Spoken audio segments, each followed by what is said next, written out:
ரஷ்யாவின் எல்லைக்குள் படையெடுத்த யுக்ரைன். ரஷ்யாவின் கர்ஸ்க் நகரை நோக்கி முன்னேறும் உக்ரைன் படைகள் 58 கிராமங்களை கைப்பற்றியதாக அறிவிப்பு.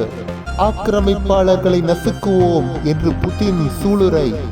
நடந்தது என்ன தெரிந்து கொள்வோம் வாருங்கள்.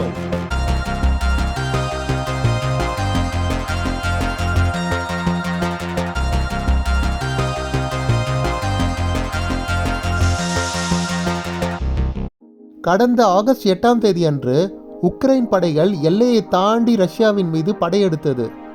உக்ரைன் நாட்டில் சுமி நகரத்திற்கு அருகே உள்ள எல்லை பகுதியில் தாக்குதலை தொடங்கியது.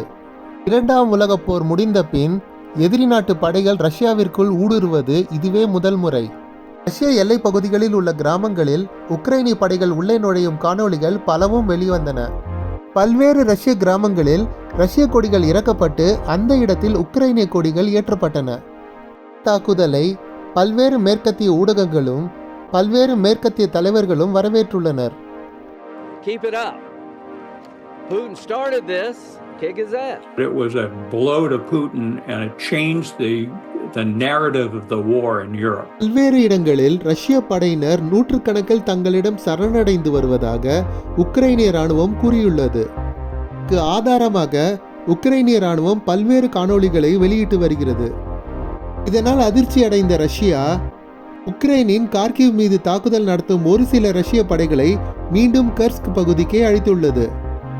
இதை பற்றி பேசிய ரஷ்ய அதிபர் புட்டின், ரஷ்ய நாட்டில் படையெடுக்கும் உக்ரைனிய படைகளை நிச்சயமாக நசுக்குவோம் என்று Putin சூளுரைத்துள்ளார்.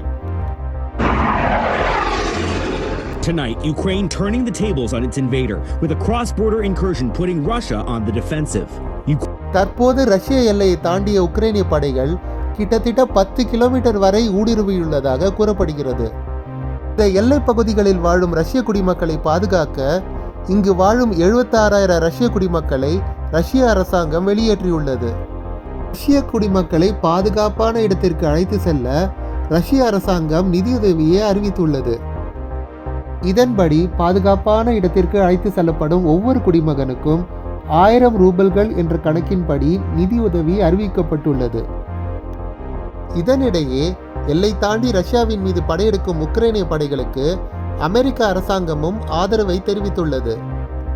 We have supported Ukraine from the very beginning to defend themselves against attacks that are coming across the border.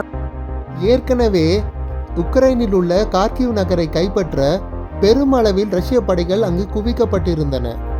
கடந்த சில மாதங்களாகவே உக்ரைனின் கார்கிவ் நகரை கைப்பற்ற ரஷ்ய ராணுவம் தனது முழு கவனத்தை செலுத்தி வந்தது. ஆனால் இப்போதோ ரஷ்யாவின் மீதே தாக்குதல் நடத்தப்படுவதால் ஒரு சில படைகள் அங்கிருந்து திரும்ப அழைக்கப்பட்டுள்ளன. உக்ரைனிய படைகள் கர்ஸ்க் நகரை கைப்பற்ற முயல்வது போல் தெரிவதால் கார்கிவ் பகுதியிலிருந்து ஒரு சில படைப்பிரிவுகள் இங்கு திருப்பிவிடப்பட்டுள்ளன என்று பேசிய ஜெலன்ஸ்கி, உக்ரைன் படைகளால் அதிர்ச்சி வைத்தியம் தர முடியும் என்பதை உலகம் அறிந்து கொண்டுள்ளது என்று பெருமையாக கூறினார். உங்கள் கருத்துக்களை கீழே உள்ள கமெண்டில் பதிவிடுங்கள். இந்த காணொளியை உங்களுக்கு பிடித்திருந்தால் கீழே உள்ள லைக் பட்டனை கட்டாயம் அழுத்துங்கள். நீங்கள் லைக் பட்டனை அழுத்தும் போதுதான் மேலும் பல பயனுள்ள தகவல்களை உங்களுடன் பகிர்வதற்கு எனக்கு இன்னும் ஊக்கமளிப்பதாக இருக்கும். தமிழக மீடியாக்களில் வெளிவராத பல்வேறு அரசியல், வரலாறு மற்றும் வணிக செய்திகளை தெரிந்து கொள்ள இந்த சேனலில் சப்ஸ்கிரைப் செய்து இணைந்து கொள்ளுங்கள்.